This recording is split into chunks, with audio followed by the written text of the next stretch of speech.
کہ ہمیں پتہ نہیں ہے؟ میرے آقا صلی اللہ تعالیٰ علیہ وسلم راستے سے نکل رہے تھے، گانے کی آواز آئی، اللہ کے رسول علیہ السلام نے اپنے کانوں میں انگلیاں ڈال لی، آگے جا کر کے پوچھا کیا گانے کی آواز بند ہو گئی؟ صحابی نے کہا یا رسول اللہ اب آواز نہیں آ رہی۔ میرے آقا علیہ السلام نے اپنے کانوں سے انگلیوں کو نکال دیا ہے۔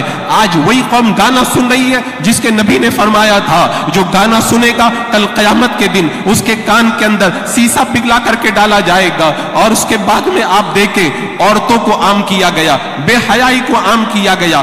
آپ گھر سے باہر نکل جائیں، سامنے آپ کو بے حیا عورت نظر آئے گی، مارکیٹ میں چلے جائیں گے عورت نظر آئے گی، دکان پہ خریدنے کے لیے جائیں بیچنے والی وہاں پر بھی عورت نظر آئے گی، آپ فلائٹ پہ چلے جائیں گے وہاں پر آپ کی نظر عورت پہ پڑتی ہوئی نظر آئے گی۔ عورت کو کتنا عام کیا گیا، صابن لینے جائیں گے عورت کی تصویر، سامان خریدنے جائیں گے عورت کی تصویر۔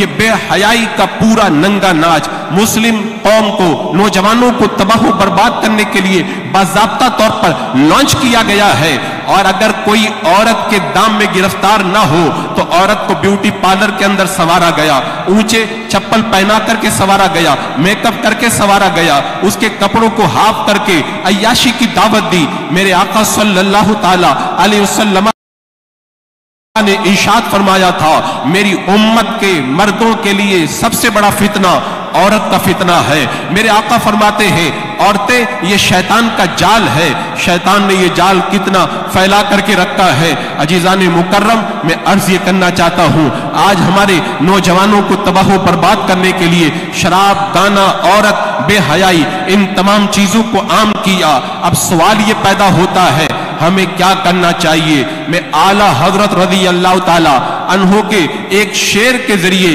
آپ کو پیغام دینا چاہوں گا۔ اعلیٰ حضرت رضی اللہ تعالیٰ عنہ نے ایک شعر کے اندر پوری نوجوان قوم کو جگہ دیا ہے۔ اعلیٰ حضرت فرماتے ہیں دل لوح میں کھونا تجھے، شب صبح تک سونا تجھے، شرم نبی خوف خدا یہ بھی نہیں وہ بھی نہیں۔ اعلیٰ حضرت نے فرما دیا اگر تمہیں دشمن کے چنگل سے نکلنا ہے اور دشمن کے چنگل سے آزاد ہونا ہے تو دو کام کرنا ہوگا، پہلا کام خوف خدا، دوسرا کام شرم نبی۔ اگر خوف خدا اور شرم نبی تمہارے دل میں پیدا ہو گیا دشمن کے سارے منصوبے فیل ہو جائیں گے اور قوم مسلم آباد ہو جائے گی۔ خوف خدا معلوم ہے کیسے پیدا ہوگا؟ ایک حبشی ہے میرے آقا صلی اللہ تعالی علیہ وسلم کی بارگاہ میں آتے ہیں، عرض کرتے ہیں یا رسول اللہ مجھ سے گناہ ہو گیا۔ میرے آقا نے فرمایا توبہ کرو اللہ معاف فرما دے گا۔ انہوں نے عرض کی یا رسول اللہ آپ یہ بتائیں جب میں نے گناہ کیا تو کیا میرے مولا نے میرے گناہ کو دیکھ لیا؟ میرے آقا نے فرمایا ہاں جب تم نے گناہ کیا تو مولا نے تمہارے گناہ کو دیکھا۔ اس حبشی نے جب یہ سنا فوراً ان کی روح نکلی اور زمین پر گر گئے۔ کیوں؟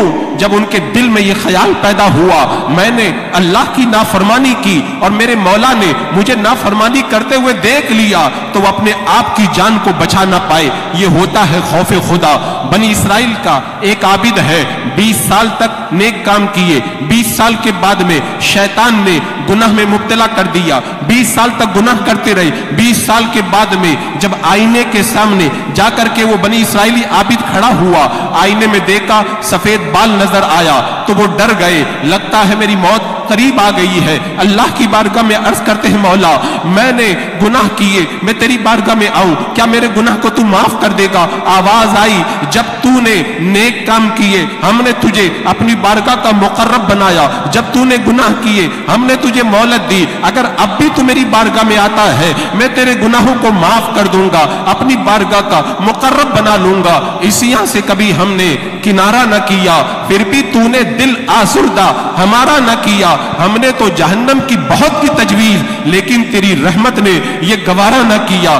بندے کے دل کے اندر جب خوف خدا پیدا ہو جائے تو اعلیٰ حضرت سرکار نے بتا دیا بندہ گناہ خود بخود چھوڑ دیتا ہے۔ حضرت عبداللہ ابن عباس رضی اللہ تعالیٰ عنہ فرماتے ہیں بند کمرے کے اندر بندہ جب گناہ کرتا ہے اور پردہ ہوا کے جھونکے سے اڑ جاتا ہے بندہ ڈر جاتا ہے مجھے کسی نے دیکھ تو نہیں لیا، اور وہی بندہ جب گناہ کرتا ہے تو نہیں ڈرتا ہے کہ میرا مولا مجھے دیکھ رہا ہے۔ حضرات مکرم میرے آقا نے کیا فرمایا تھا؟ اے علی پہلی نظر معاف ہے،